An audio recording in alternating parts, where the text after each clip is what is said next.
चलिए बच्चे, तो सबसे पहले अभी तक हमने जो पढ़ा है वो ग्रामर का फाउंडेशन था, जिसमें कि बच्चे अभी तक हमने हर एक शब्द के बारे में समझा और सेंटेंस के स्ट्रक्चर में कि एडजेक्टिव क्या रोल प्ले करता है, नाउन क्या रोल प्ले करता है, वर्ब क्या रोल प्ले करता है, ये सारी चीजें पढ़ा।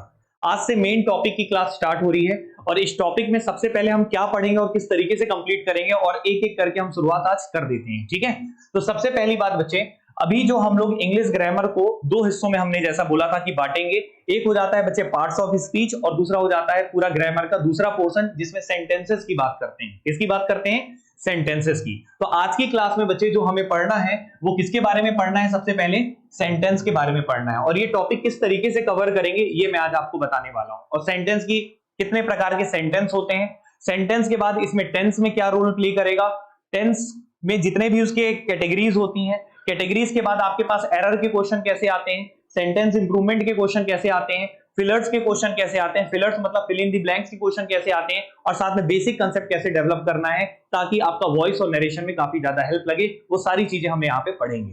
क्लियर है यहाँ पे? तो चलिए बच्चे शुरुआत करते हैं यहाँ पे। तो सबसे पहली बात, अगर मैं इंग्लिश लैंग्वेज की मैं बात करूं तो जैसे मैंने शुरुआत किया था उसी से ही मैं चलता हूं। सबसे पहली बात, कोई भी भाषा के लिए सबसे पहली बात यहाँ पे किसकी जरूरत पड़ती है बच्चे? अक्षरों की। किसकी जरूरत पड़ती है? अक्षरों की। और अक्षरों को ही हम लोग क्या बोलते हैं बच्चे? स्क्रिप्ट बोलते हैं। और स्क्रिप्ट मतलब होता है लिपि। और इन्हीं अक्षरों का इस्तेमाल करके हम लोग क्या बनाते थे बच्चे? शब्द बनाते थे। क्या बनाते थे? शब्द। और शब्द के बाद जो अगला दायरा होता था उसको हम लोग क्या बोलते थे बच्चे? फ्रेज बोलते थे। क्या बोलते थे? फ्रेज बोलते थे। मतलब क्या कि शब्द जो थे बच्चे उनको हम लोगों ने डिवाइड किया था किसमें बच्चे? पार्ट्स ऑफ स्पीच में। पार्ट्स ऑफ स्पीच का मतलब नाउन, प्रोनाउन, वर्ब, एडवर्ब, ये सारी चीजें। ठीक है, इनकी पहचान करना हमने सारा कुछ देख लिया है। उसके बाद मैंने आपको बोला था कि वर्ड के बाद जो अगला दायरा होता है उसको हम लोग क्या बोलते थे बच्चे? फ्रेज बोलते थे। और फ्रेज क्या होता था? Group of words. क्या होता था बच्चे? Group of words. शब्दों का समूह को फ्रेज बोलते थे जिसमें खुद का वर्ब नहीं हुआ करता था। और फ्रेज के बाद जो अगला दायरा था जिसको हम लोग क्या बोलते थे बच्चे? क्लॉज। क्या बोलते थे बच्चे? क्लॉज। ये भी ग्रुप ऑफ वर्ड्स होता था लेकिन इसके पास क्या हुआ करता था बच्चे? वर्ब हुआ करता था, उसको हम लोग क्या बोलते थे? क्लॉज। और क्लॉज का जो अगला दायरा होता है बच्चे इसको हम लोग क्या बोलते हैं? सेंटेंस। क्या बोलते हैं बच्चे? सेंटेंस। और आज की क्लास की शुरुआत भी बच्चे कहां से होनी है? सेंटेंस से होनी है। क्लियर है कि नहीं?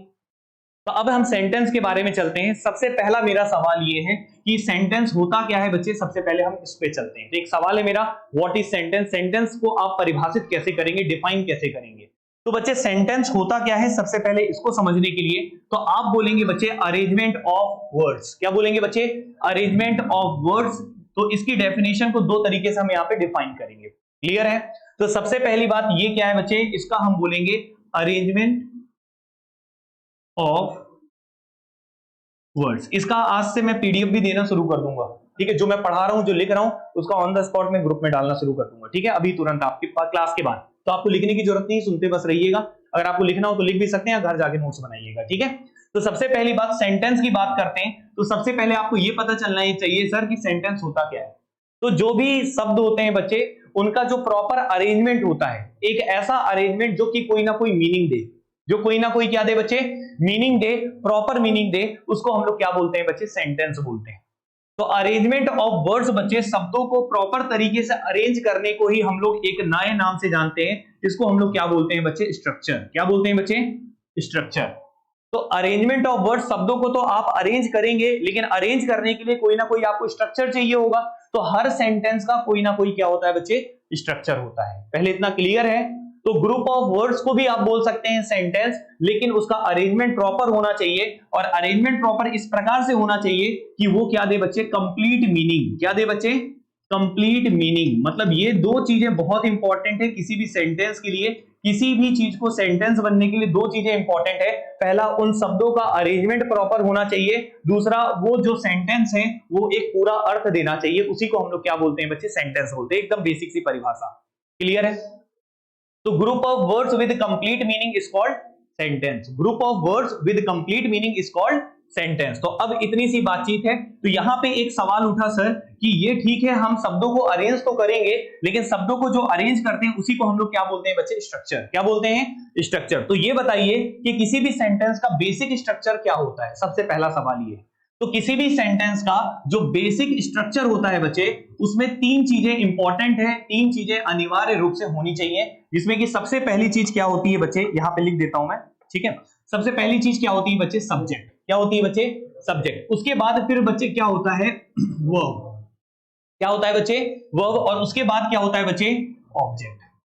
क्लियर है।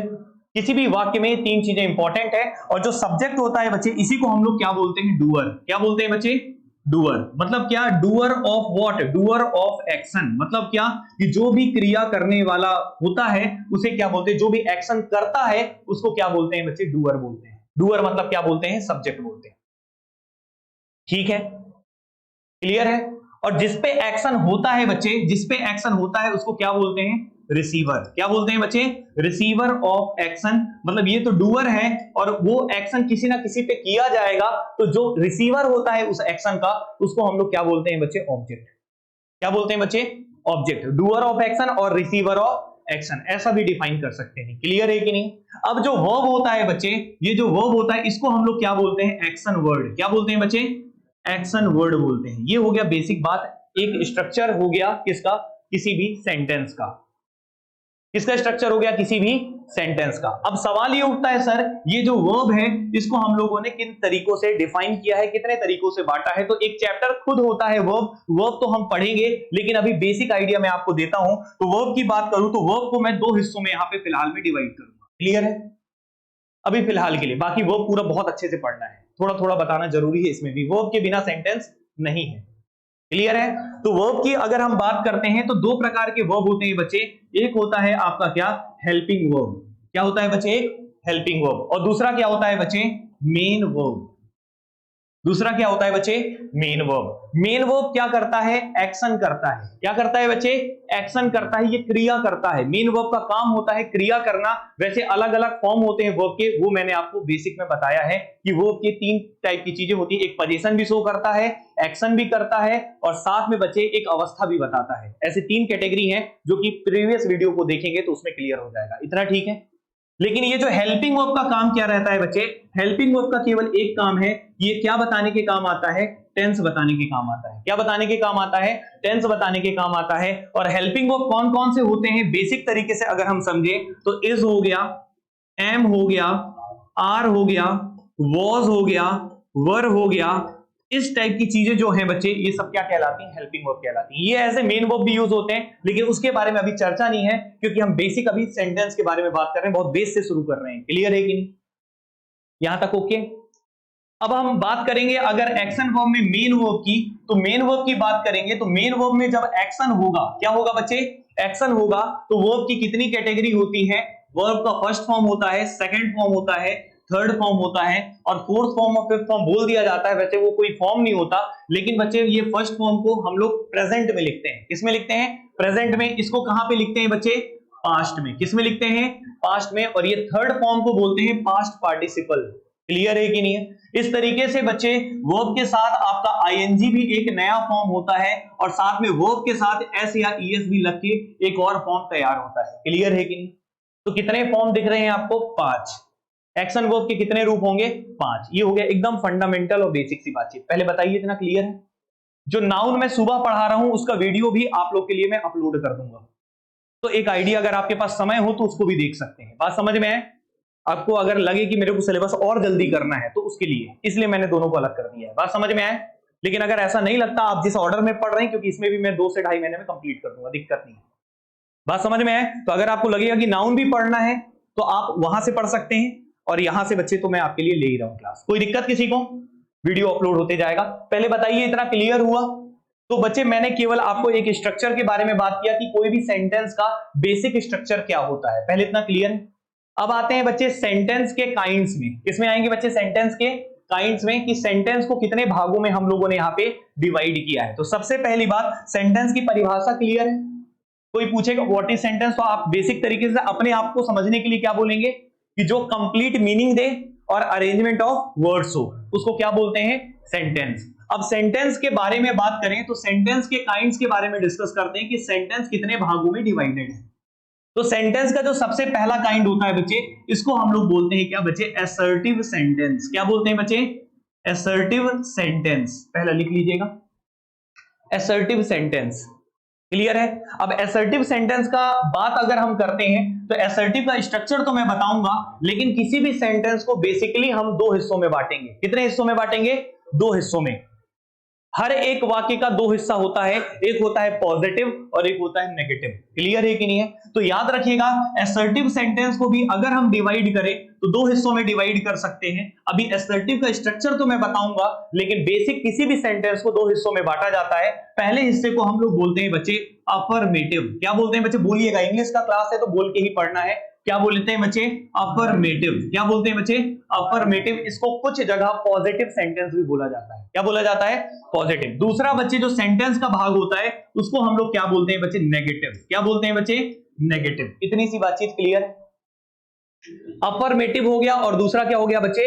नेगेटिव हो गया। अब मैं आपसे एक चीज बात करता हूं कि बेसिक जितने भी स्ट्रक्चर होंगे सेंटेंस के, उन सारे स्ट्रक्चर को हम लोग हमेशा पॉजिटिव फॉर्म में ही लिखते हैं। किस फॉर्म में लिखते हैं? पॉजिटिव फॉर्म में। तो बेसिकली इसका स्ट्रक्चर क्या होगा? अफर्मेटिव असर्टिव सेंटेंस का जो पॉजिटिव होगा उसका स्ट्रक्चर क्या होगा? सबसे पहले क्या होना चाहिए? डूअर। सब्जेक्ट वास्तव से आप क्या बोलेंगे? डूअर। क्या बोलेंगे? डूअर। डूअर के बाद क्या होना चाहिए? Helping verb. अगर है तो ठीक है, नहीं है तो भी ठीक है। क्लियर है? हेल्पिंग वर्ब है तो ठीक है, नहीं है तो भी ठीक है। फिर उसके बाद क्या होना चाहिए? Main verb. और फिर क्या होना चाहिए? ऑब्जेक्ट। क्लियर है कि नहीं? तो बेसिक स्ट्रक्चर असर्टिव सेंटेंस का यही है अफर्मेटिव के फॉर्मेट में। पहले बताइए इतना क्लियर है कि नहीं? एक एग्जांपल लिखते हैं बच्चे। जैसे यहां पे मान लो मैं यहां पे एक एग्जांपल लिखता हूं, तो यहां पे जैसे मैंने लिख दिया Ram is writing a letter. Ram is writing a letter. आज एक काम और करिएगा, नाउन की क्लास आज वाला देखिएगा थोड़ा, जो रिकॉर्डेड डाला। नाउन पढ़े हो ना थोड़ा सा, तो थोड़ा मतलब आपको एक नया टाइप का लगेगा। ये आज मैं जो पढ़ा रहा हूँ वो बेसिक पढ़ा रहा हूँ कि आपका एक थोड़ा सा बेस तैयार हो। समझ रहे हो ना? तो इसलिए बेस वाला है ये, क्योंकि इसमें सभी एसआई वाले हैं, इसलिए थोड़ा मैं पहले बेस तैयार कर रहा हूँ। डायरेक्ट मैं उसमें आ जाऊंगा, अपने स्टैंडर्ड में आ जाऊंगा तो थोड़ा तकलीफ होगा। इसलिए मैं उसको एक बार देखोगे तो आपको समझ में आएगा कि नाउन का किस स्टैंडर्ड से हमने क्लास स्टार्ट किया है। ठीक है, अभी हम इस पे आते हैं बच्चे अफर्मेटिव के बारे में। तो अफर्मेटिव का जो स्ट्रक्चर है सेंटेंस का ये है, और एक एग्जांपल लिख दिए, Ram is writing a letter, जहां पे राम क्या है? डूअर है, और इज क्या है? हेल्पिंग वर्ब, और राइटिंग क्या है बच्चे? मेन वर्ब, और अ लेटर क्या है बच्चे? ऑब्जेक्ट है। क्लियर है ना?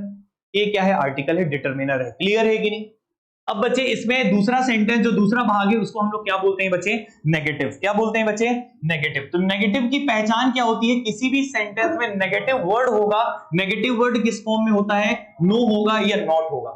नो होगा या नॉट होगा। और एक चीज याद रखना, नॉट का इस्तेमाल अगर आप कभी भी किसी भी सेंटेंस में करना चाहते हैं, उस पे हमेशा उसके पास हेल्पिंग वर्ब होना अनिवार्य है। क्या होना अनिवार्य है? बिना हेल्पिंग वर्ब के आप नॉट नहीं लगा सकते। ये चीज आप अपने दिमाग में बैठा लीजिए। नॉट का यूज बिना हेल्पिंग वर्ब के नहीं होगा। अगर जैसे यहां पे तो आप बिना हेल्पिंग वर्ब के सेंटेंस लिख लेंगे, यहां पे हेल्पिंग वर्ब नहीं भी होगा तो वर्ब के फर्स्ट फॉर्म करके लिख लेंगे।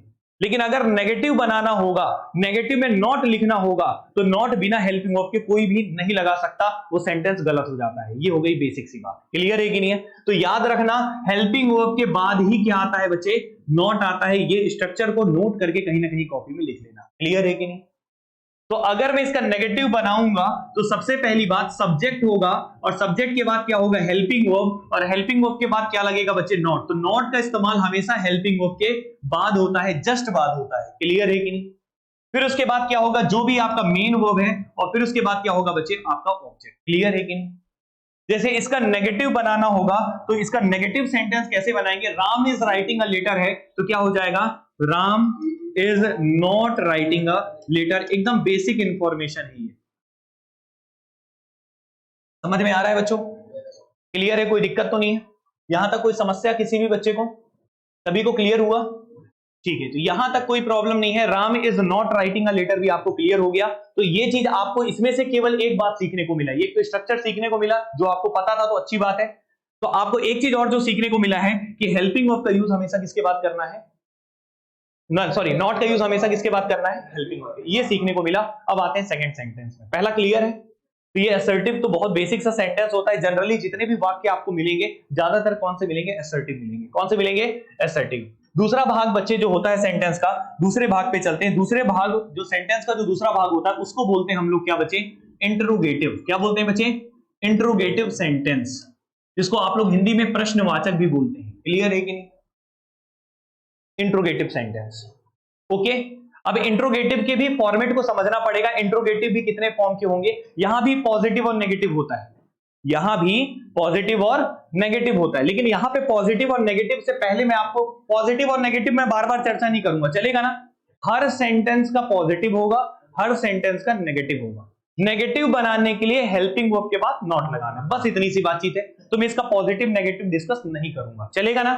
केवल पॉजिटिव ही बात करूंगा। तो अब मैं इंट्रोगेटिव को बच्चे दो हिस्सों में बांटता हूं, जो कि सबसे इंपॉर्टेंट है, शायद आपको नहीं पता। इसको बोलते हैं बच्चे, एक होता है क्लोज एंडेड। क्या होता है बच्चे? Close ended. अब ये होता क्या है बताएंगे अभी। और एक होता है बच्चे ओपन एंडेड।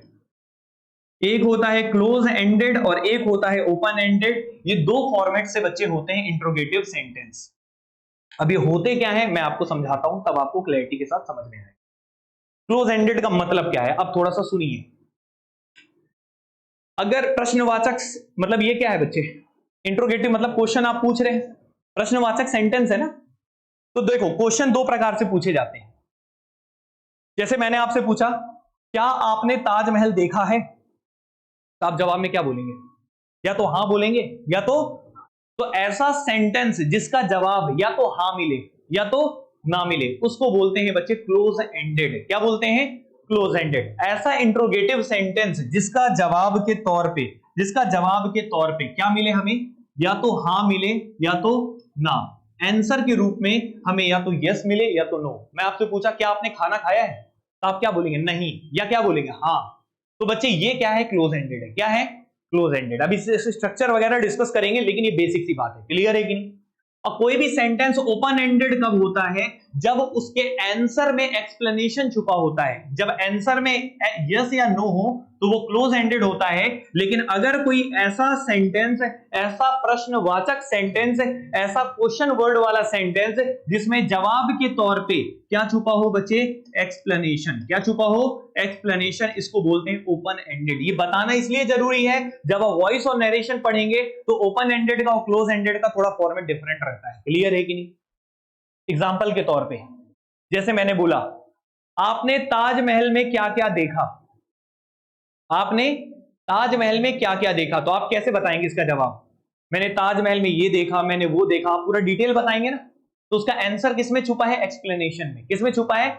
अगर मैं पूछा आपने खाने में क्या क्या खाया, तो आप खाने में बताएंगे चपाती खाए, रोटी, जो भी सब्जी खाए, सलाद खाए, जो भी बताए, हाँ या ना। ये क्या है बच्चे? एक एक्सप्लेनेशन छुपा है। तो एक ऐसा प्रश्नवाचक सेंटेंस जिसका जवाब या तो हाँ या ना हो, उसको क्लोज एंडेड बोलते हैं। एक ऐसा प्रश्नवाचक सेंटेंस जिसका जवाब एक्सप्लेनेशन के साथ छुपा हो, उसको बोलते हैं ओपन एंडेड। बेसिक सी बातचीत। ओके है? अब बच्चे हम आते हैं किसमें? इसके स्ट्रक्चर में। किसमें आते हैं बच्चे? स्ट्रक्चर में। तो याद रखना, क्लोज एंडेड के स्ट्रक्चर की सबसे खास बात होती है कि सेंटेंस की शुरुआत ही बच्चे किससे होती है? हेल्पिंग वर्ब से। किससे शुरुआत होती है बच्चे? हेल्पिंग वर्ब से। इस बात को याद रखिएगा। क्लियर है कि नहीं? और हेल्पिंग वर्ब के बाद क्या होगा बच्चे? हेल्पिंग वर्ब के बाद क्या होगा बच्चे? सब्जेक्ट होगा। हेल्पिंग वर्ब के बाद क्या होगा? सब्जेक्ट होगा। और सब्जेक्ट के बाद मेन वर्ब होगा और फिर ऑब्जेक्ट होगा और यहां पे क्वेश्चन मार्क लगा रहेगा। क्लियर है कि नहीं? पहचान तो क्वेश्चन मार्क है, लेकिन क्लोज एंडेड की पहचान ये है कि सेंटेंस की शुरुआत हमेशा किससे होगी? हेल्पिंग वर्ब से, सहायक क्रिया से। क्लियर है कि नहीं? लेकिन अगर हम ओपन एंडेड की बात करेंगे, किसकी बात करेंगे? दोनों की एग्जांपल अभी रखूंगा, लेकिन अगर ओपन एंडेड की बात करते हैं तो जैसा स्ट्रक्चर इसका है वैसा ही स्ट्रक्चर इसका भी लिखा जाएगा। बस फर्क ये होगा कि यहां पे ओपन एंडेड में शुरुआत जो होता है वो क्वेश्चन वर्ड से होता है। किससे होता है? क्वेश्चन वर्ड से। तो यहां पे एक शब्द लिख रहा हूं बच्चे, क्यू वर्ड। क्यू वर्ड का मतलब क्या होता है बच्चे? Question word. क्या होता है बच्चे? Question word. क्वेश्चन वर्ड मतलब ऐसे शब्द जो प्रश्न पूछते हैं, जैसे व्हाट, जैसे हु, जैसे हुम। ठीक है, ये जो शब्द है व्हाट, व्हेन, वेयर, तो ये बच्चे क्वेश्चन वर्ड हैं। क्वेश्चन वर्ड के बाद जैसा स्ट्रक्चर इसका है वही उठा के यहां लिख देना है। तो यहां पे लिख देता हूं हेल्पिंग वर्ब, फिर लिख देता हूं सब्जेक्ट, और फिर क्या लिख देता हूं बच्चे? मेन वर्ब, और फिर क्या लिख देता हूं? ऑब्जेक्ट, और फिर लिख देता हूं क्वेश्चन मार्क। क्लियर है कि नहीं? तो ये स्ट्रक्चर किसका हो गया बच्चे? इंट्रोगेटिव का। एक एग्जांपल लिखेगा, एक एग्जांपल लिखेगा। जैसे मैंने बोला, हैव यू सीन द ताज? मैंने एक सेंटेंस बोला, हैव यू सीन दी ताज? इसका जवाब आप क्या बोलेंगे? यस या नो? हाँ या ना? तो हैव यू सीन दी ताज में अब आप ये बताइए कि ये हैव क्या है? Helping verb. क्या है ये? Helping verb. और ये क्या है? सब्जेक्ट। ये क्या है? सीन। सीन क्या है? Main verb. और ये क्या है? ऑब्जेक्ट। क्लियर है कि नहीं? ओके। अगर मान लीजिए इसी के पहले इसी सेंटेंस को सेम टू सेम लिखूं, लेकिन इसके आगे एक शब्द बस ऐड कर दूं, व्हाट। क्या ऐड कर दूं? व्हाट। तो एक सेंटेंस बन जाएगा, what have you seen in the Taj? आपने ताज में क्या क्या देखा? क्लियर है कि नहीं है? What have you seen in the Taj? तो आपने क्या क्या देखा, इसका पूरा जवाब आप एक्सप्लेनेशन के साथ देंगे। और ये इसी को क्या बोलते हैं हम लोग? Open ended. क्या बोलते हैं बच्चे? Open ended. पहले बताइए इतना क्लियर है कि नहीं? तो इंट्रोगेटिव के कितने फॉर्मेट है बच्चे? दो, क्लोज एंडेड और ओपन एंडेड। अच्छा एक बात बताओ, इसका नेगेटिव बनाना होगा तो कोई टेंशन वाली बात है? नेगेटिव बताना होगा तो हेल्पिंग वर्ब तो यहां पे पहले से ही मौजूद है। ये तो बिना हेल्पिंग वर्ब के सेंटेंस बनेंगे ही नहीं, तो बस नॉट लगाना है। क्या लगाना है? जैसे हैव के बाद नॉट लगा दो। Have not you seen the Taj? Haven't you seen the Taj जिसको बोलते हैं, हैवंट। क्लियर है कि नहीं है? ये सब पढ़ोगे, क्वेश्चन टैग एक चैप्टर होता है, इसके बाद टेंस के बाद क्वेश्चन टैग होता है, जिससे एक क्वेश्चन कंफर्म में आता है। क्लियर है कि नहीं? यहां तक समझ में है? तो यहां पे हेल्पिंग वर्ब है तो दिक्कत नहीं है। दिक्कत मालूम है कहां है? असर्टिव में। असर्टिव में हमेशा जरूरी थोड़ी है कि हेल्पिंग वर्ब होगा। असर्टिव सेंटेंस में जैसे मैंने पीछे पढ़ाया, ये बताइए इसमें हेल्पिंग वर्ब ये अनिवार्य रूप से नहीं है कि हेल्पिंग वर्ब होगा। बिना हेल्पिंग वर्ब के भी सेंटेंस होता है। जैसे कुछ ऐसे टेंस होते हैं जिसमें होता है, जैसे present indefinite, subject plus verb का फर्स्ट फॉर्म प्लस ऑब्जेक्ट, बिना हेल्पिंग वर्ब का। तो वहां पे हेल्पिंग वर्ब की आवश्यकता पड़ती है जब नेगेटिव बनाते हैं, तो वहां उसकी मदद करने के लिए जो वर्ब आता है उसको बोलते हैं प्राइमरी वर्ब। क्या बोलते हैं? Primary verb. जो उसकी मदद करने आता है, बोलता है कि मैं हूं हेल्पिंग वर्ब, मेरे को ले लो और आप टेंस बना लो।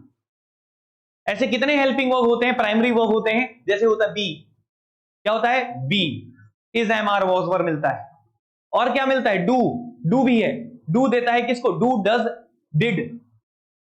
ये सारी चीजें क्लियर है कि नहीं है? वो हम कब पढ़ेंगे? जब टेंस पढ़ेंगे। पहले इतना क्लियर है? अभी फिलहाल में आपको एक चीज समझ में आया कि इसमें कोई दिक्कत नहीं इंट्रोगेटिव में, क्योंकि हेल्पिंग वर्ब है तो नेगेटिव बनाना सबसे आसान है। क्लियर है कि नहीं?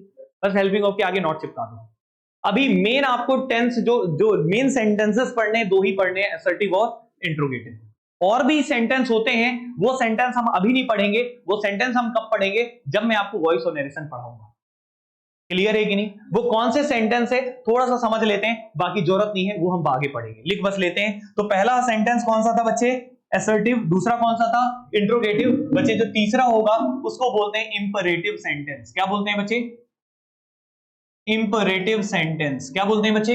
Imperative sentence. इंपरेटिव सेंटेंस होता क्या है थोड़ा सा सुन लीजिए। ये भी एक इंपॉर्टेंट सेंटेंस है, ये भी काफी ज्यादा महत्वपूर्ण है आपके एग्जाम पॉइंट ऑफ व्यू से। इससे संबंधित प्रश्न आते हैं, खासकर वॉइस और नरेशन। अभी इस समय जितने भी पेपर आ रहे हैं उसमें असर्टिव और असर्टिव के क्वेश्चन कम आते हैं वॉइस के और नरेशन के। ज्यादा किसके आते हैं? इंपरेटिव या इंट्रोगेटिव, क्योंकि इसके नियम थोड़े बढ़िया रहते हैं। क्लियर है कि नहीं? समझ रहे हो ना? तो अब आते हैं बच्चे इंपरेटिव सेंटेंस। इंपरेटिव सेंटेंस की पहचान क्या है बच्चे? इंपरेटिव सेंटेंस की पहचान यह है कि इस सेंटेंस में सब्जेक्ट नहीं होता। क्या नहीं होता? डूअर नहीं होता। बिना डूअर का सेंटेंस होता है, मतलब केवल वर्ब का फर्स्ट फॉर्म होता है और उसके साथ क्या होता है? ऑब्जेक्ट। ये होता है इसका स्ट्रक्चर। क्लियर है कि नहीं? इस सेंटेंस में बिना सब्जेक्ट का ये सेंटेंस होता है, सब्जेक्ट नहीं होता है। क्लियर है? तो वर्ब का फर्स्ट फॉर्म प्लस ऑब्जेक्ट होता है। तो आइए इसके लिए लिखते हैं, पहले इसका स्टार बना के लिखवा देता हूं मैं थोड़ा सा। तो वर्ब का फर्स्ट फॉर्म प्लस ऑब्जेक्ट। तो ये कैसे सेंटेंस होते हैं यार जिसमें सब्जेक्ट नहीं होता? जब हम किसी को रिक्वेस्ट करते हैं। क्या करते हैं? किसी से रिक्वेस्ट करते हैं, किसी भी चीज का कोई भी रिक्वेस्ट करते हैं। प्लीज हेल्प मी बोलते हैं ना? क्या बोलते हैं? प्लीज। तो प्लीज लग गया तो क्या बता रहे हैं? रिक्वेस्ट कर रहे हो। क्या कर रहे हो? और आगे क्या बोले हो? Help me. अगर आप हेल्प मी बोल रहे हो तो हेल्प क्या है? वर्ब है, और मी क्या है? ऑब्जेक्ट है। वर्ब का फर्स्ट फॉर्म है। हाँ या ना? तो ये जो सेंटेंसेस होते हैं उन्हीं को क्या बोलते हैं? Imperative sentence. तो यहां पे बच्चे जब भी आप किसी को रिक्वेस्ट करें, जब भी आप किसी को क्या करें बच्चे? रिक्वेस्ट करें। जब भी आप किसी को ऑर्डर दें, जब भी आप किसी को क्या दें? ऑर्डर दें। क्लोज द डोर जैसे बोले। क्या बोले? क्लोज द डोर, क्लोज क्या हो गया वर्ब और द डोर क्या हो गया ऑब्जेक्ट। तो ऑर्डर दे रहे हैं ना क्लोज, लेकिन अगर इसके आगे मैं लगा दिया प्लीज क्लोज द डोर तो क्या हो गया रिक्वेस्ट। प्लीज नहीं लगाऊंगा तो क्या लगेगा, लगेगा ऑर्डर दे रहे, हाँ या ना। जब भी कोई रिक्वेस्ट दें करें या फिर ऑर्डर करें या फिर हम क्या करें बच्चे, किसी को कमांड दें, क्या दें बच्चे, कमांड। कमांड कौन देता, आर्मी ऑफिसर्स। क्लियर है कि नहीं।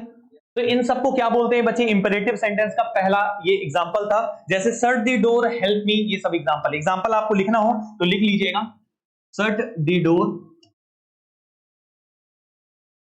और हेल्प मी, ये एग्जांपल है। क्लियर है बच्चे। तो ये एक पहला फॉर्मेट, अभी पूरा फॉर्मेट अभी कंप्लीट नहीं हुआ है, ये आपका पहला फॉर्मेट है। क्लियर है, यहां तक समझ में आया, कोई तकलीफ है किसी को। अच्छा, और भी लिखने के तरीके होते हैं।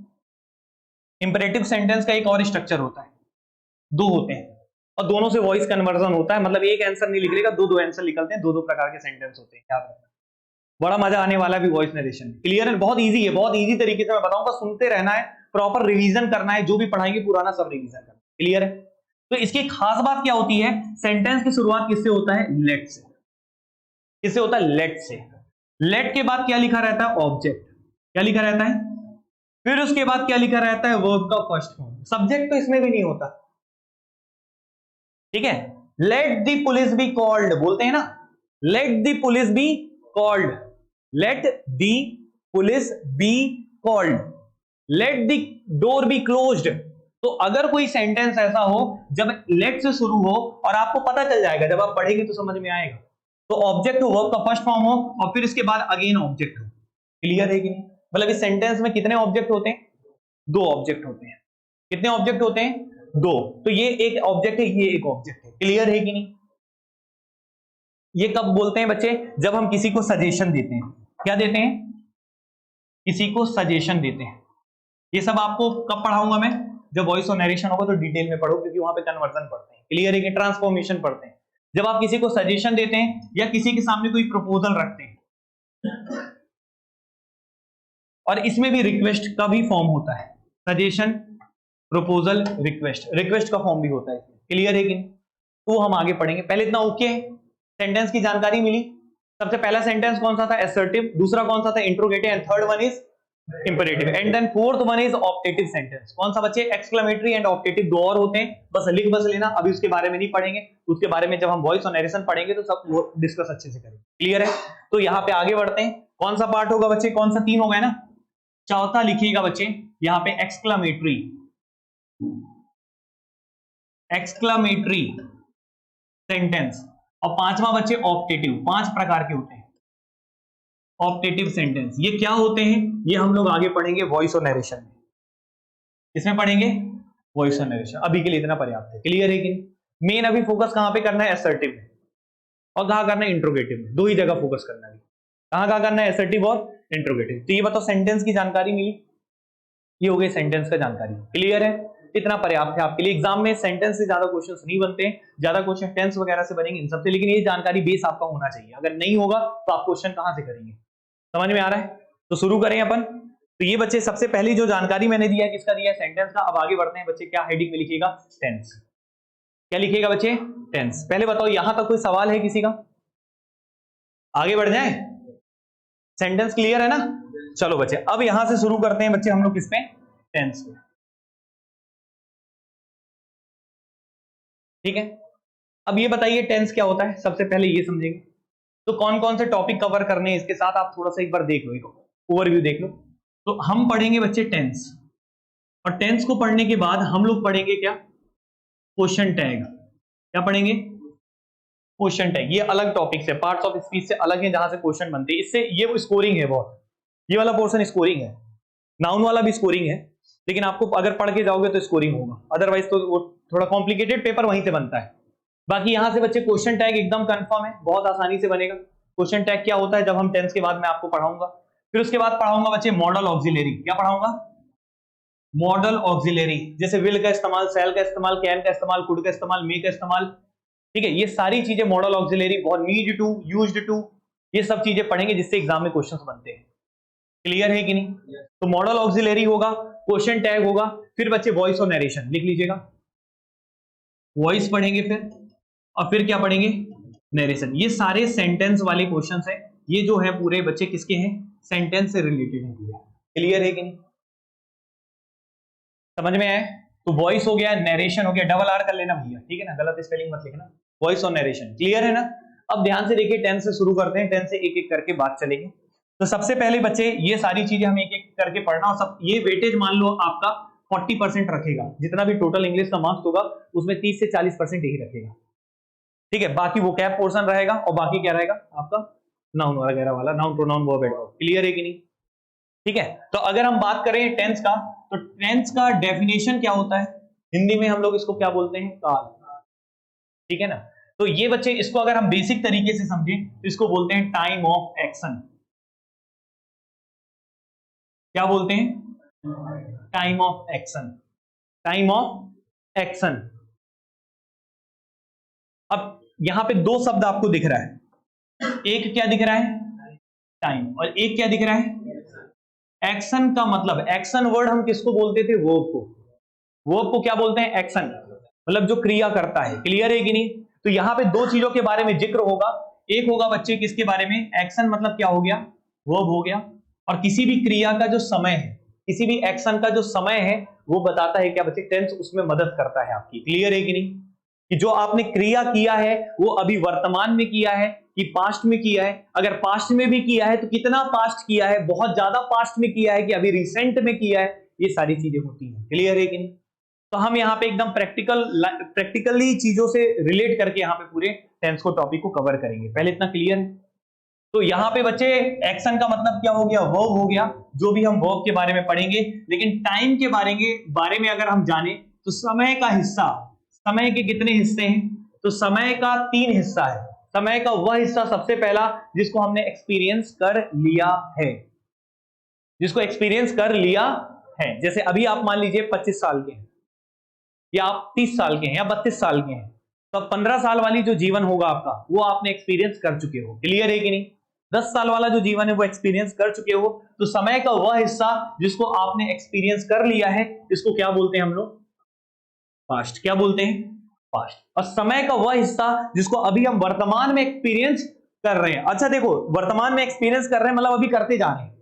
जैसे क्लास कितने बजे शुरू हुई थी, हाँ 7:15 बजे मान लो शुरू हुआ था, अभी जो भी टाइम हो रहा है तो टाइम बीत गया ना कुछ। तो समय का वह हिस्सा जिसको हमने एक्सपीरियंस अभी, अच्छा ये बताओ 7:15 वाला जो समय है वो अभी याद में, अभी हमारे दिमाग में है कि नहीं है, याददाश्त में है। तो इसको प्रेजेंट में लेंगे कि पास्ट में लेंगे कि फ्यूचर में लेंगे, फ्यूचर में तो ले ही नहीं सकते, प्रेजेंट में लेंगे कि पास्ट में लेंगे, हाँ कौन सा प्रेजेंट, हाँ कंटिन्यूअस तो अभी चल रहा है ना, वो क्या है जो 7:15 वाला। वेरी गुड बच्चे, क्या बच्चे, परफेक्ट।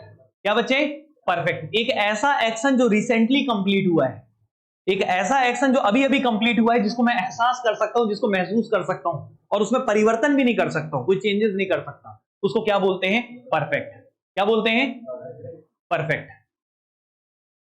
अभी मैं पढ़ाऊंगा सब चीजें एक एक करके पूरे टाइप के, लेकिन एक आपको एक बेसिक बताया मैं। क्लियर है कि नहीं? लेकिन है तो प्रेजेंट है ना, ये पूरा आज का पूरा दिन क्या है, प्रेजेंट है। लेकिन हो सकता है कि थोड़ा ज्यादा प्रेजेंट अभी वाला है और थोड़ा कम प्रेजेंट पीछे वाला है। तो जो थोड़ा कम प्रेजेंट होगा वो थोड़ा सा पास्ट होगा, वो क्या होगा, थोड़ा सा, जो थोड़ा सा पास्ट होता है उसको हम लोग क्या बोलते हैं, रीसेंट पास्ट। क्या बोलते हैं? और जो रीसेंट वाला जो पास्ट होता है उसी को परफेक्ट बोलते हैं। कौन सा परफेक्ट बोलते हैं, प्रेजेंट परफेक्ट। ये सब अभी हम पढ़ेंगे, पहले इतना ठीक है, अभी डिटेल में नहीं जाना है, वापस आ जाओ। तो समय का वह हिस्सा जिसको हम लोग एक्सपीरियंस कर चुके थे, कर चुके थे, तो वो सब क्या है बच्चे, पास्ट। समय का वह हिस्सा जिसको हम एक्सपीरियंस कर रहे हैं, इसको क्या बोलते हैं, प्रेजेंट। और वैसे अगर हम बात करें समय का वह हिस्सा जिसको मैं भविष्य में एक्सपीरियंस करूंगा, उसको क्या बोलते हैं, फ्यूचर। अच्छा, एक्सपीरियंस करूंगा तो क्या जरूरी है कि करूंगा ही, भविष्य के बारे में कोई भी चीज निश्चित होती है? तो इसलिए बच्चे जो अच्छी बुक्स होती है ना, फ्यूचर को टेंस नहीं मानते, फ्यूचर को एक मॉडल ऑक्सिलरी में प्रस्तुत करते हैं, अलग से, इसको अलग ही, इसको टेंस में नहीं लिया जाता अच्छी बुक्स में। अच्छी बुक्स का मतलब ये परफेक्ट वगैरह में नहीं बोल रहा हूं, जो ऑक्सफोर्ड वगैरह की बुक्स होती हैं उनकी, क्योंकि ये किसका लैंग्वेज है, ये अंग्रेजों का है ना, तो बुक्स किसकी रेफर करनी चाहिए? अंग्रेजों की। लेकिन हमें तो एग्जाम निकालने से मतलब है, मैं उनके लेवल की बात बता रहा हूँ। बस इतना क्लियर है कि नहीं? समझ में आ रहा है ना? ठीक है, तो हमें तो इस एग्जाम निकालने से मतलब है, ज्यादा इसमें डेप्थ में नहीं घुसना है। लेकिन अभी याद रखिएगा, समय का वह हिस्सा जिसको हमने एक्सपीरियंस कर लिया है, एक्सपीरियंस्ड हैं। क्या है हम? एक्सपीरियंस्ड हैं। समय का वह हिस्सा जिसको हमने एक्सपीरियंस कर लिया, इसको क्या बोल रहे हैं? पास्ट। समय का वह हिस्सा जिसको हम एक्सपीरियंस, ईडी लगा है ना, एक्सपीरियंस्ड, अभी से ही शुरू हो गया थोड़ा थोड़ा, ठीक है ना? समय का वह हिस्सा जिसको हम एक्सपीरियंस कर रहे हैं, अभी करते जा रहे हैं, पढ़ाते जा रहे हैं, आप पढ़ते जा रहे हैं, कितने समय तक पढ़ेंगे वो सब पूरा एक्सपीरियंस हम करते जा रहे हैं। क्लियर है कि नहीं? तो इसको क्या बोलेंगे? प्रेजेंट। और जिसको हम एक्सपीरियंस करेंगे, जिसको भविष्य के, लेकिन ये निश्चित नहीं है कि एक्सपीरियंस करेंगे ही, जरूरी नहीं है। जैसे मान लो आपको कल क्लास आना है, आप 100% श्योर हो कि कल आप क्लास पहुंच ही जाओगे। शायद आपका आने समय कोई मूड बदल जाए या कुछ ऐसा हो जाए, मतलब वो कौन डिसाइड करता है? मूड। कौन डिसाइड करता है? मूड। इसलिए फ्यूचर को टेंस ना लेके इसको मूड को रिप्रेजेंट करने वाले सेंटेंसेस बोलते हैं, जिसको मॉडल ऑक्सिलरी प्रस्तुत करता है। कौन प्रस्तुत करता है? Modal auxiliary. और मॉडल ऑक्सिलरी को ही बोलते हैं will, shall, would, could, should, ये सब मॉडल है। क्लियर है कि नहीं? क्लियर है? खैर, तो अभी ये 3 समय के बारे में बात करेंगे। अब हम चलते हैं बच्चे यहां पे एक्शन के बारे में। तो अब एक्शन को रिप्रेजेंट करने के लिए, ये तो हो गया समय, ये क्या हो गया? समय 3 बता रहा है, प्रेजेंट, पास्ट और फ्यूचर। अब एक्शन के बारे में बात करते हैं। तो एक्शन को भी हम लोग 4 एस्पेक्ट में डिवाइड किए हैं। 4 प्रकार के एक्शन होते हैं, 4 प्रकार की क्रियाएं होती हैं, 4 प्रकार के एक्शन। एक होता है बच्चे क्या? इंडेफिनिट। क्या होता है? एक ऐसा एक्शन जो इंडेफिनिट है, एक ऐसा एक्शन जो क्या है? इंडेफिनिट है। तो मैं एक काम करता हूं, अगली स्लाइड में लिखूं क्या इसको थोड़ा? ठीक है, ये थोड़ा सा ज्यादा हौच पौच हो गया है, तो हम एक काम करते हैं, टेंस में शुरुआत थे, अभी टेंस में थे, और टेंस का मतलब क्या था? टाइम ऑफ एक्शन था। अगर हम एक्शन की बात करते हैं तो इसमें हिस्सों को डिवाइड करते हैं। पहला क्या है? इंडेफिनिट। किसका इंडेफिनिट? अभी हम बात नहीं कर रहे हैं, बस इंडेफिनिट की बात कर रहे हैं। और टाइम के बारे में बात किए थे, तो कितने हिस्से थे बच्चे इसके? 3 थे। कौन कौन से? पास्ट, प्रेजेंट, प्रेजेंट और फ्यूचर। ओके, अब हम बात करते हैं यहां पे, तो एक्शन के बारे में बात करते हैं। तो पहला एक्शन क्या है? इंडेफिनिट है। दूसरा क्या होगा? कंटिन्यूअस। थोड़ा सा जगह दे देते हैं, एक एक करके भी डिस्कस करेंगे, सबका स्ट्रक्चर पढ़ेंगे। पहचान, मैंने पहचान करना पहले, ठीक है? यहां पे क्या लिखेंगे बच्चे? कंटिन्यूअस। यहां पे लिख लेते हैं क्या? परफेक्ट। और यहां पे लिख लेते हैं क्या?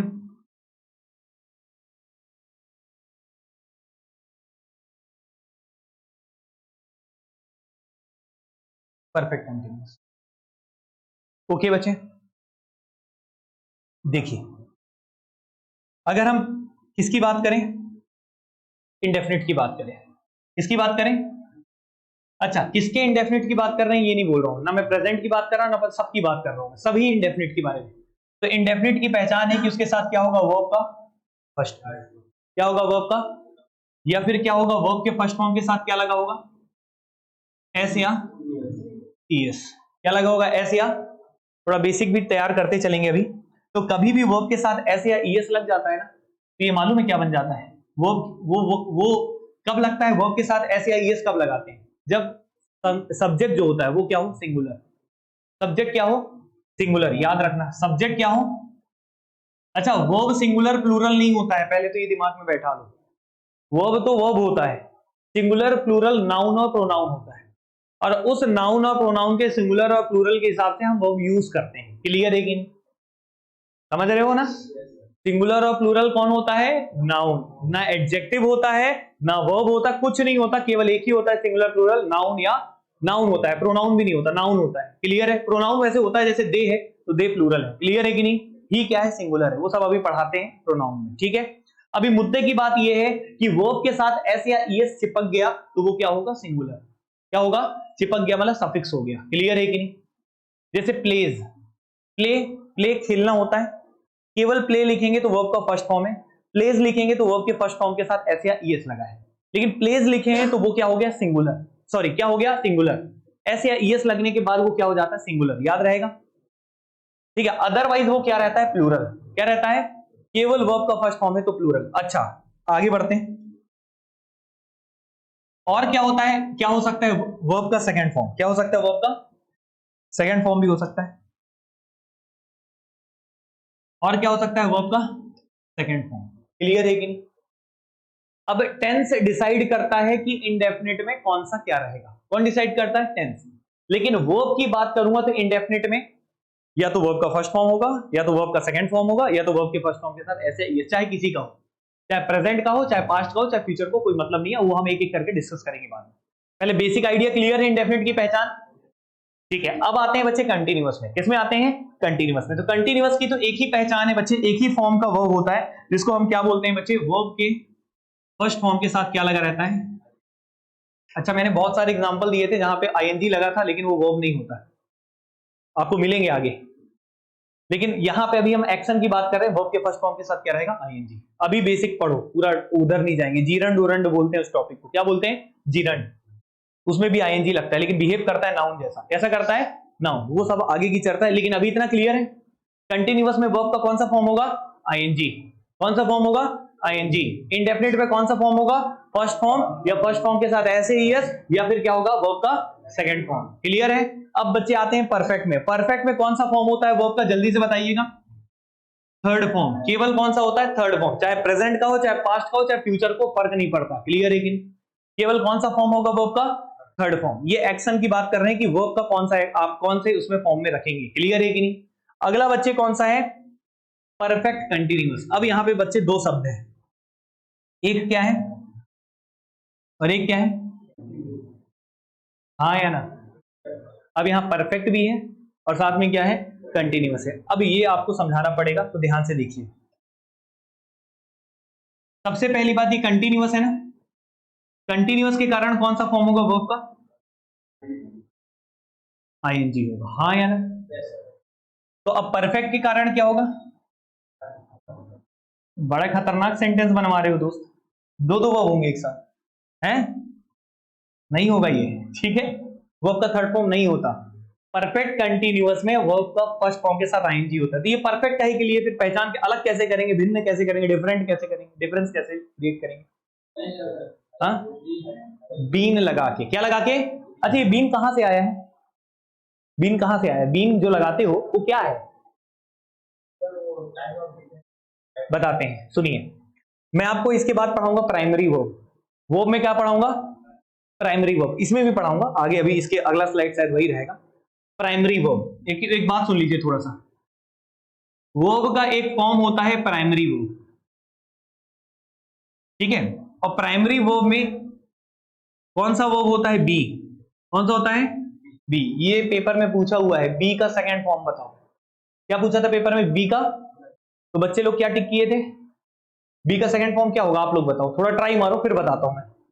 बी का सेकंड फॉर्म बच्चे वही ऑप्शन में भी दिया था और वही बच्चे टिक करके आए थे और वो गलत था।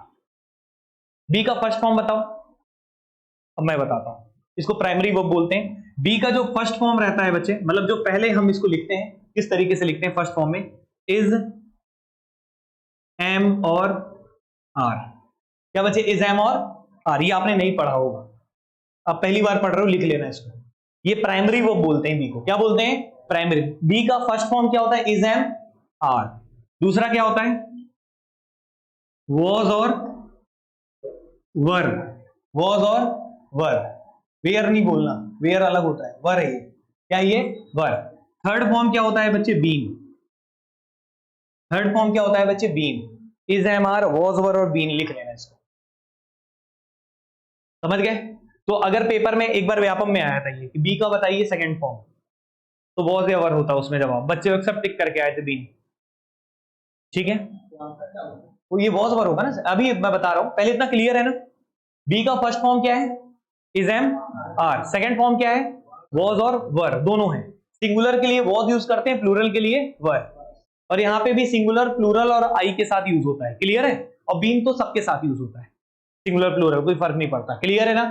अब देखो बच्चे यहाँ पे क्या है, परफेक्ट कंटिन्यूअस। क्या लिखा है, परफेक्ट। तो कंटिन्यूअस के कारण क्या रहेगा, वर्ब का फर्स्ट फॉर्म, उसके साथ क्या रहेगा बच्चे, क्या रहेगा, आईएनजी रहेगा कि नहीं रहेगा। अब ये परफेक्ट के कारण कौन सा फॉर्म रहेगा, थर्ड फॉर्म। और यहां पे बच्चे हमें क्या चाहिए, एक प्राइमरी वर्ब चाहिए। जब भी हमें वर्ब की जरूरत पड़ेगी, आवश्यकता पड़ेगी, कहीं से वर्ब लाना होगा, तो उसकी मदद कौन करता है, प्राइमरी वर्ब। कौन करता है, जब मुझे उधार चाहिए होता है तो मैं कहीं से लेता हूं ना, तो वैसे ही बंच है पूरा प्राइमरी वर्ब। डू भी होता है, डू भी प्राइमरी वर्ब के अंतर्गत आता है।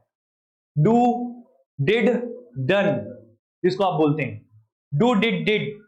अभी आप पढ़ेंगे, आप लोग आगे पढ़ेंगे, पहले इतना ठीक है कि नहीं है। तो मुद्दे की बात यह है, परफेक्ट के कारण बच्चे समझिएगा कि यहां पे बी का जो थर्ड फॉर्म है, बी का जो थर्ड फॉर्म है क्या है, तो यहां पे परफेक्ट है ना। परफेक्ट में कौन सा फॉर्म होता है वर्ब का, परफेक्ट में कौन सा होता है, इसलिए बच्चे यहां पे क्या आ जाता है, बीन। इसलिए यहां पे क्या आ जाता है, बीन। परफेक्ट के कारण बीन आता है और कंटिन्यूअस के कारण आईएनजी आता है। क्लियर है कि नहीं। तो आज पता चला बीन कहां से आता है, परफेक्ट में जो बी का थर्ड फॉर्म होता है वही उठा के रखना है। क्लियर है कि नहीं। तो ये स्ट्रक्चर तैयार हो गया, बात समझ में आया। तो आपके पास ये स्ट्रक्चर तैयार हो चुके हैं सभी के। अभी पूरा कंप्लीट स्ट्रक्चर नहीं है, ये केवल आपको एक एक्शन का इंफॉर्मेशन है। पहले इतना क्लियर है, एक बेसिक आइडिया दिया गया। इंडेफिनिट की पहचान एक बार रिपीट करते हैं, रिवीजन करते हैं। इंडेफिनिट की बात करें तो वर्ब का फर्स्ट फॉर्म होगा, या वर्ब के फर्स्ट फॉर्म के साथ ऐसे आईएस लगा होगा, या वर्ब का सेकंड फॉर्म होगा। और कंटिन्यूअस की बात करें, चाहे किसी भी टेंस का कंटिन्यूअस हो, आईएनजी होगा उसका। अगर हम बात करेंगे परफेक्ट की, तो परफेक्ट में वर्ब का थर्ड फॉर्म होगा, चाहे किसी भी टेंस की बात करें। अगर परफेक्ट कंटिन्यूअस की बात करते हैं तो कंटिन्यूअस में आईएनजी होता है और परफेक्ट में बच्चे बीन होता है। ओके कि नहीं, क्लियर है। अब हम आगे बढ़ते हैं। अब इतनी सी बातचीत तो आप लोग को दिमाग में क्लियर होगी। अब टेंस को कैसे पढ़ना अब शुरू करते हैं। ये तो था एकदम बेस, क्या था, बेस, जिससे आप पहचान करें थोड़ा बहुत। अभी तो बहुत कुछ सीखना है। तो सबसे पहली बात है, टेंस को हम लोग 3 लेवल में पढ़ेंगे। टेंस को कितने हिस्सों में पढ़ेंगे, 3 हिस्सों में पढ़ेंगे बच्चे। सबसे पहले मैं आपको सिखाऊंगा बेसिक लेवल,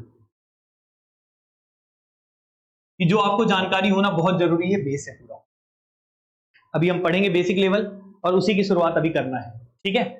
फिर बच्चे हम पढ़ेंगे क्या, कंपैरेटिव एनालिसिस। क्या पढ़ेंगे, कंपैरेटिव एनालिसिस। एनालिसिस करेंगे। एनालिसिस कैसे करेंगे कि किसी दो टेंस को उठाएंगे और उन दोनों के बीच में डिफरेंस पढ़ेंगे। क्या पढ़ेंगे, डिफरेंस, कि इन दोनों में अंतर क्या है। और दोनों में अंतर है तो ये टेंस कब होगा, ये टेंस कब होगा। और दोनों में अंतर बहुत कम होता है, दोनों में अंतर बहुत कम होता है। तो उस कम अंतर को कैसे समझेंगे और एग्जाम में कैसे क्वेश्चन को करेंगे, उसी को समझेंगे कंपैरेटिव एनालिसिस। मतलब दो टेंस के बीच में कंपेयर, जैसे इंडेफिनिट और किसी और के बीच में कंपैरिजन करेंगे तो दोनों का डिफरेंस समझेंगे। डिफरेंस समझने के बाद कौन सा टेंस कब यूज होगा ये सिखाया जाएगा। क्लियर है कि नहीं। इसको बोलते हैं कंपैरेटिव एनालिसिस। जब कंपैरेटिव एनालिसिस भी आपका कंपैरिजन करना सीख जाओगे, डिफरेंशिएट करना सीख जाओगे कि ये टेंस कब यूज करना है, ये कब यूज करना है, फिर आपको पढ़ाएंगे बच्चे शॉर्टकट लेवल। शॉर्टकट लेवल अलग से कुछ नहीं है। कंपैरेटिव एनालिसिस अगर अच्छे से पढ़े रहोगे तो शॉर्टकट लेवल भी आगे से बहुत अच्छे से क्लियर हो जाएगा। ट्रिक्स जिसको बोलते हैं कि आपको कैसे क्वेश्चंस को सॉल्व करना है, किसके बाद क्या यूज होता है। क्लियर है कि नहीं, समझ में आए। तो हम शुरुआत करें पहले बेसिक लेवल पे, तो आगे बढ़ते हैं बच्चे, कहानी को लेके चलते हैं। ये लिख लिया हो क्या, अभी पीडीएफ दे दूंगा मैं स्कैन करके, तुम भी चाहो तो फोन में भी डाउनलोड कर सकते हो तुरंत का, यहीं पे कर देंगे। क्लियर है कि नहीं। अब बच्चे शुरुआत करते हैं। सबसे पहले आप हेडिंग में क्या लिखेंगे बच्चे, बेसिक लेवल। ठीक है, एकदम बेसिक से शुरू करते हैं। अच्छा एक बात बताओ, ये बेसिक लेवल शुरू करने के पहले ये क्या लिखा है, इसका डिक्शनरी में एक बार मीनिंग देखोगे तो क्या मिलेगा। देखना, ट्राई करना घर जाके। अगर आप वर्ब को डिक्शनरी में देखेंगे ना तो इसका मतलब लिख लेगा शब्द। क्या लिख लेगा, शब्द। क्या निकलेगा, वर्ब का मतलब शब्द होता है। क्या होता है, शब्द। इसी से वर्बल रीजनिंग आया है। इसी से क्या आया है, वर्बल रीजनिंग और non verbal reasoning. Verbal, verb BAL, शब्द, शब्द वाली रीजनिंग और बिना शब्द वाली रीजनिंग, मतलब फिगर उगर वाली रीजनिंग। नॉन वर्बल में क्या होता है, चित्र होता है ना, शब्द थोड़ी होता है, इसलिए तो नॉन वर्बल रीजनिंग बोलते हैं उसको। क्या बोलते हैं, और वर्बल में क्या रहता है, सेंटेंस दिया रहता है, कैलेंडर के क्वेश्चन, क्लॉक के क्वेश्चन, समझ रहे हो ना, रैंकिंग के क्वेश्चन, ब्लड रिलेशन के क्वेश्चन, ये वर्बल रीजनिंग बोलते हैं ना। तो वर्बल रीजनिंग यही से, वर्ड वर्ड मतलब जो शब्द रहते हैं, तो वर्ब का मतलब जो निकलता है वो क्या निकलता है, शब्द। क्या निकलता है? लेकिन हम लोग अभी आपको वर्ब के बारे में बताए थे, मैं वर्ब पढ़ा रहा था, तो वर्ब का मतलब एक्शन वर्ड मैंने बताया था वहां पे। लेकिन ये केवल अगर डिक्शनरी में जाऊंगा तो वर्ब का मतलब मालूम है क्या निकलेगा, शब्द। तो वर्ब तो कुछ नहीं होता, एक शब्द होता है। तो शब्द में हमें क्या जनरेट करना होता है, एक्शन, क्रिया। क्रिया हम जनरेट करते हैं। क्रिया कौन जनरेट करता, हम जनरेट करते सेंटेंस में। तो हम जब क्रिया जनरेट करेंगे तो क्रिया जनरेट करने का काम कौन करता है, प्राइमरी वर्ब। कौन करता है? इस वर्ब को एक्शन कौन करवाएगा, प्राइमरी वर्ब। कौन करवाएगा? प्राइमरी वर्ब बताए ना, be, is, am, are, was, were, been, ये सब एक्शन क्रिएट कराता है। क्या कराता है? एक्शन कराता है। तो कुछ नहीं, ये तो शब्द है बस। इस शब्द में एक्शन जनरेट कराने का काम किसका होता है, प्राइमरी वर्ब का। किसका काम होता है, प्राइमरी वर्ब का। इतना ओके। ये तो हल्का से एक बस ऐसी थोड़ा सा एक बात बता दिया गया। अब मेन कहानी पे चलते हैं। यहां तक क्लियर है कि नहीं? चलिए, तो ये तो ठीक है, आपको इतना नॉलेज के लिए ठीक था। अब जैसे बच्चे यहां पे लिखते हैं, सबसे पहले हेडिंग में लिखिएगा प्रेजेंट इंडेफिनिट। क्या लिखिएगा बेसिक लेवल में, प्रेजेंट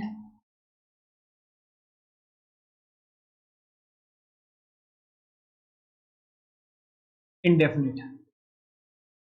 ओके, प्रेजेंट इंडेफिनिट। अब प्रेजेंट इंडेफिनिट के बारे में अगर हम चर्चा करते हैं तो कुछ इंपॉर्टेंट बातें आपको सिखाना पड़ेगा मुझे। मैंने सेंटेंसेस को कितने हिस्सों में बांटा था बच्चे? जैसे अफर में, वैसे तो 5 हिस्से थे सेंटेंस के, लेकिन सबसे पहला कौन सा था?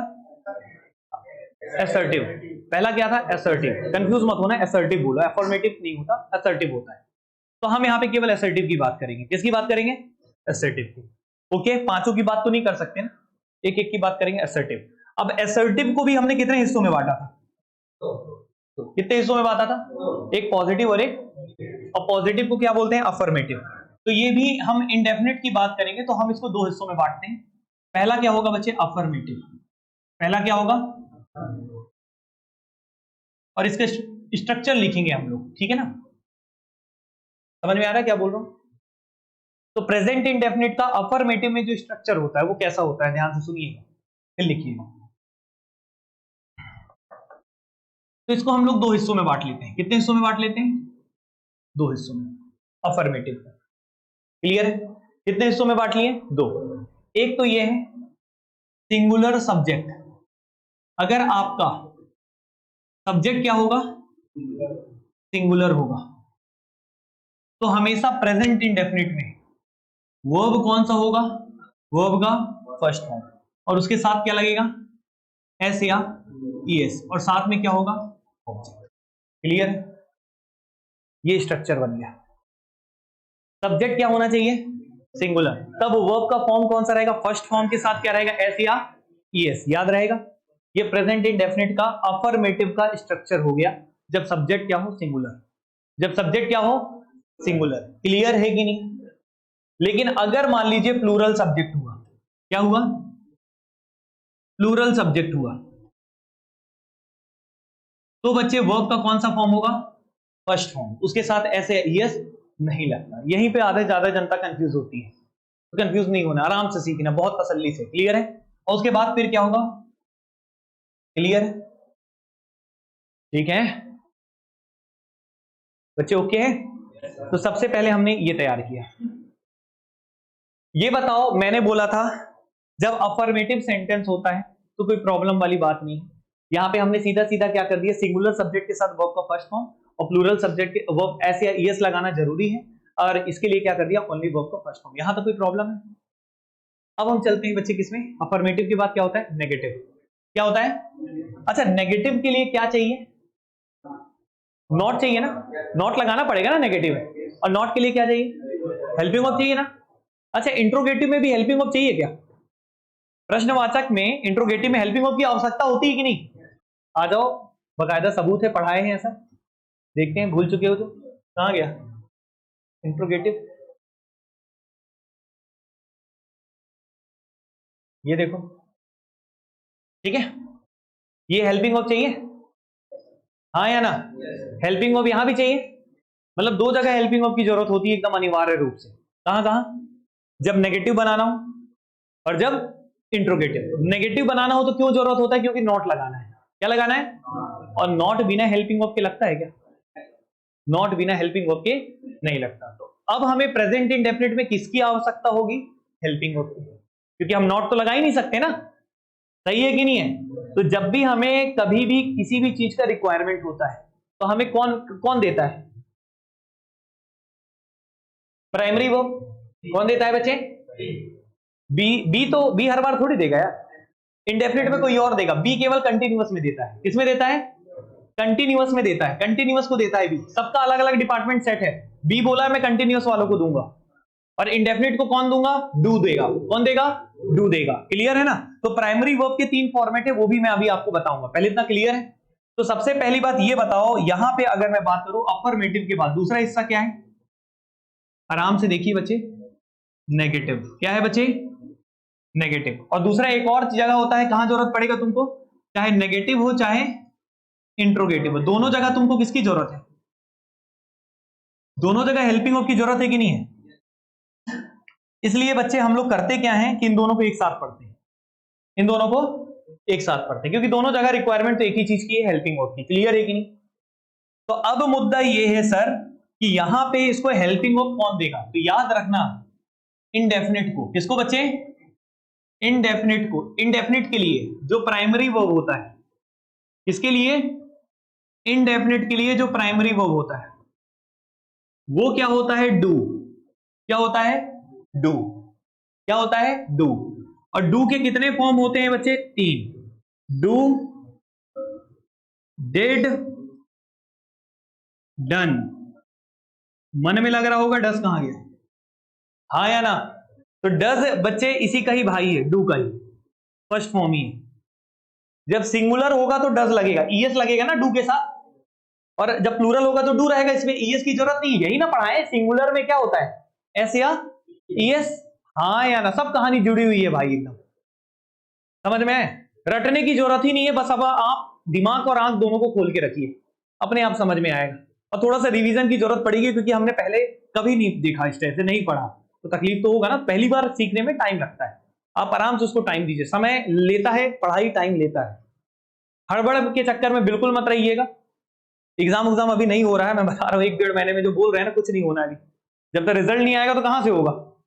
सही है। तो इसलिए एकदम हड़बड़ाइएगा नहीं, पढ़ाई अच्छे से करिएगा, बस कंटेंट को पूरा तैयार करिएगा। बात समझ में? इसलिए बच्चे बहुत अच्छे से चीजों को समझिए। यहां तक क्लियर है? तो मुद्दे की बात यह है कि इंडेफिनिट के लिए प्राइमरी वर्ब में हमने क्या लिया? डू लिया। डू का फर्स्ट फॉर्म क्या है? डू और डज। और सेकंड फॉर्म क्या है? डिड। और थर्ड फॉर्म क्या है? डन। क्लियर है कि? ओके।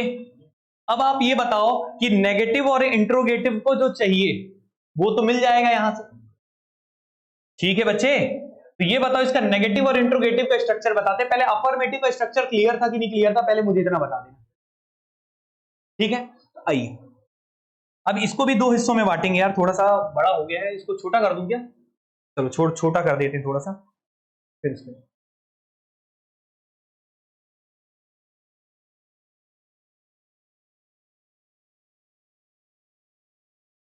ठीक है, दिख रहा है ना?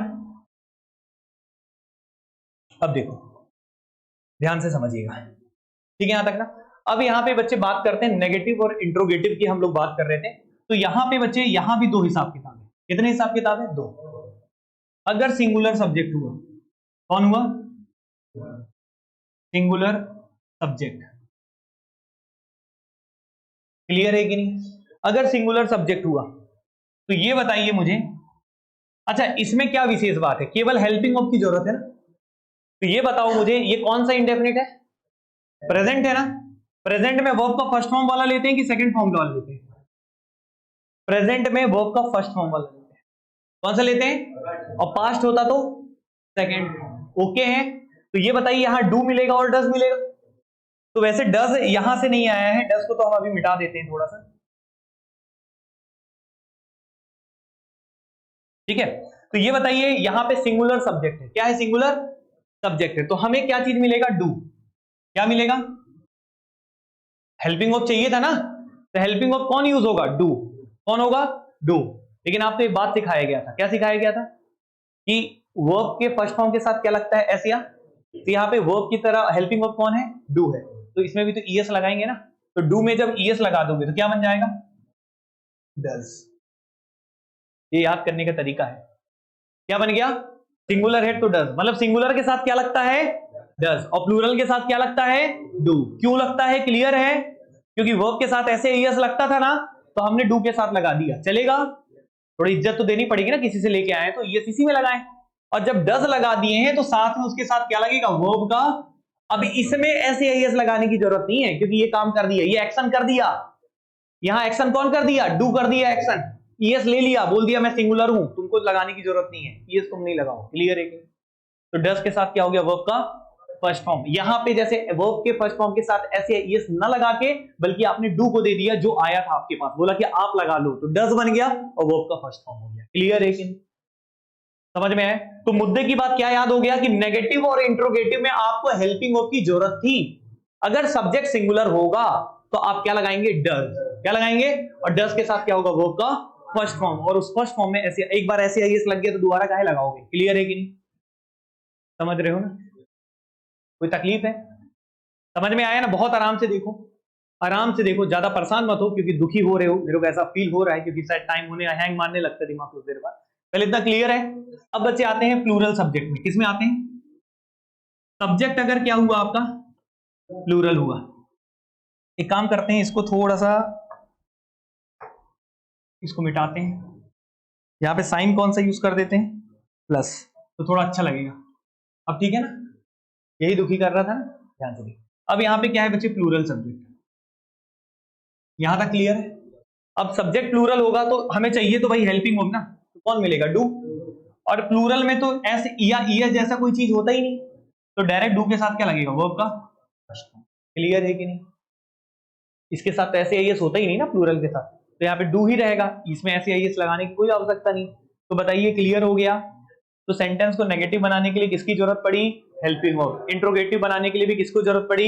Helping verb. और हेल्पिंग वर्ब हमारे पास नहीं था तो हमें उधारी लेना पड़ा प्राइमरी वर्ब से, और इंडेफिनिट में प्राइमरी वर्ब कौन होता है? डू होता है। तो डू ने बोला कि ले लो भैया डू और बना लो अपना खेल। क्लियर है कि? तो ये बच्चे बन गया इसका स्ट्रक्चर। ये बताइए स्ट्रक्चर अब याद रहेगा?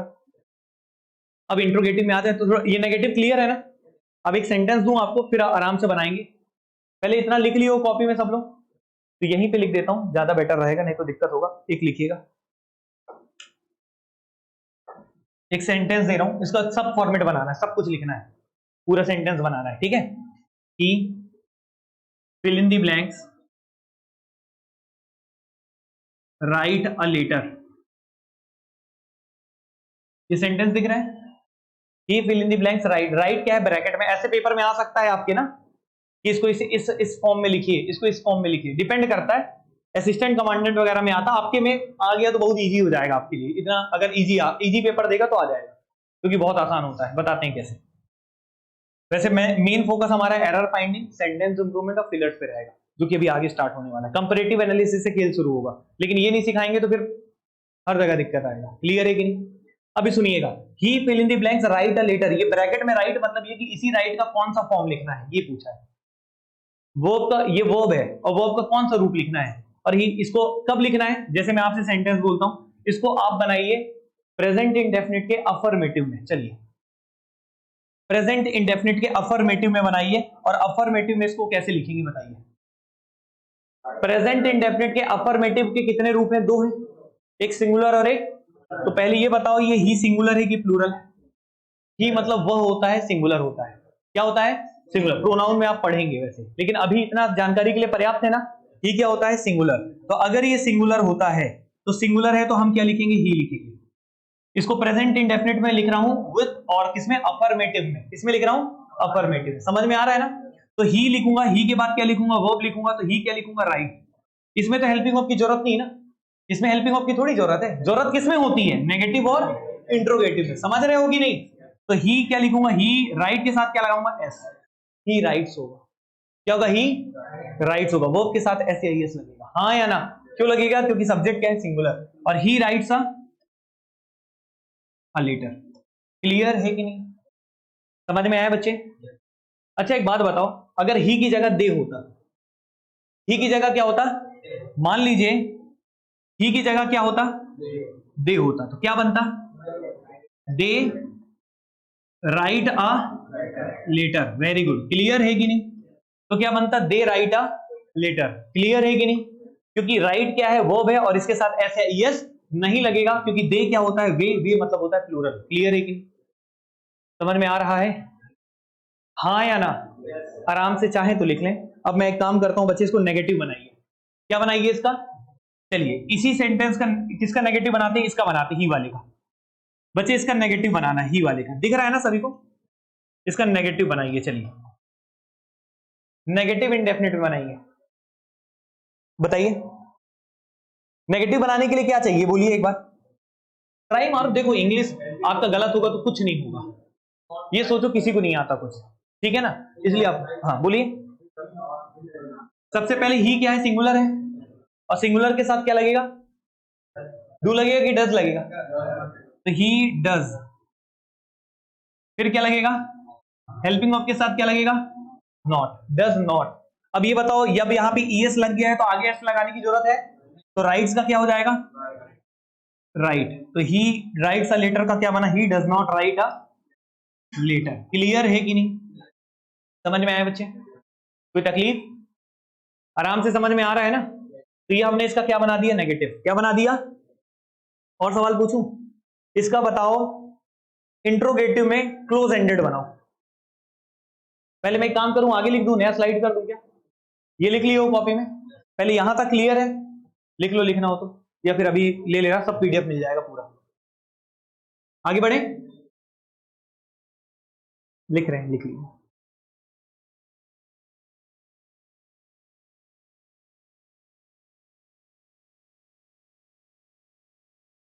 हो गया? आगे बढ़े? जैसे मान लो सेंटेंस है, इसी को लिख रहा हूं, he fill in the blanks write a letter. इसका बनाना है बच्चे आपको क्लोज एंडेड इंट्रोगेटिव। क्या बनाना है? क्लोज एंडेड क्या होता है बच्चे? जिसमें जवाब के तौर पे क्या मिले? यस या नो मिले, हाँ या ना? तो ये बताइए मुझे, यहां पे हेल्पिंग ऑफ के रूप में क्या मिला था आपको? ये बताइए सबसे पहले, सब्जेक्ट क्या है? सिंगुलर है ना? सिंगुलर है, तो हेल्पिंग ऑफ क्या मिलेगा? डज। क्या मिलेगा? डज मिलेगा ना? तो अब ये बताओ, क्लोज एंडेड इंट्रोगेटिव का स्ट्रक्चर क्या हुआ करता था? हेल्पिंग वर्ब, फिर क्या हुआ करता था? सब्जेक्ट, फिर क्या हुआ करता था? मेन वर्ब, फिर क्या हुआ करता था? ऑब्जेक्ट, और फिर क्या हुआ करता था? क्वेश्चन। यही होता था, सही है? बस हेल्पिंग वर्ब पहले आ गया, सब्जेक्ट मेन वर्ब ऑब्जेक्ट वैसे ही। हाँ या ना? तो ये बताइए यहाँ पे किसको लेंगे? डज। क्या होगा?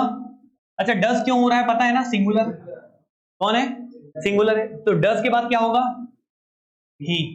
सब्जेक्ट, फिर उसके बाद मेन वर्ब क्या होगा? राइट होगा कि राइट्स होगा?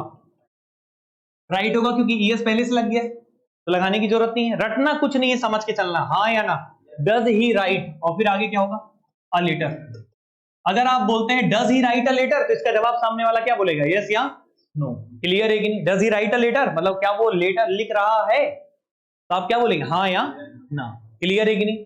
Does he write a letter. Okay बच्चे? तो ये बच्चे क्लोज एंडेड आपने बना दिया। अब ये बताइए इसका ओपन एंडेड बनाइए। चलिए इसका ओपन एंडेड बनाइए, एकदम दिमाग पूरा आपका घूम जाए और ये चीजें याद हो जाए, ऐसा ओपन एंडेड बनाना है इसका। ओपन एंडेड के स्ट्रक्चर में क्या अलग होता था? बस एक ही अलग होता था, क्वेश्चन वर्ड आता। तो यहाँ पे व्हाट लगा लेते हैं। क्या लगा लेते हैं? व्हाट लगा लेते हैं। तो व्हाट लगाएंगे तो क्या बनेगा? व्हाट। बाकी तो ये ऐसे ही रहेगा, what does he write a letter, ऐसे ही होगा। ये बताओ यहाँ पे कुछ अटपटा नहीं लग रहा है कि ठीक लग रहा है? What does he write a letter. Sentence थोड़ा अटपटा नहीं लग रहा है? What does he write a letter. ये बताओ व्हाट डज ही राइट, और उसका तुम जवाब भी दे रहे हो, अ लेटर। मतलब तुम ही क्वेश्चन पूछोगे और तुम ही जवाब दोगे। तुम ही प्रश्न पूछ रहे हो, तुम ही ना जवाब दे रहे हो। तो यहां पे ये आ लेटर लिखने की जरूरत है क्या? इसकी कोई जरूरत है? जब तुमने यहां पे व्हाट लिख दिया है, what does he right, what does he right, ये होना चाहिए, क्योंकि अ लेटर की आवश्यकता अब नहीं है, क्योंकि यहां पे क्या लिख दिया है आपने? व्हाट। क्या लिख दिया है?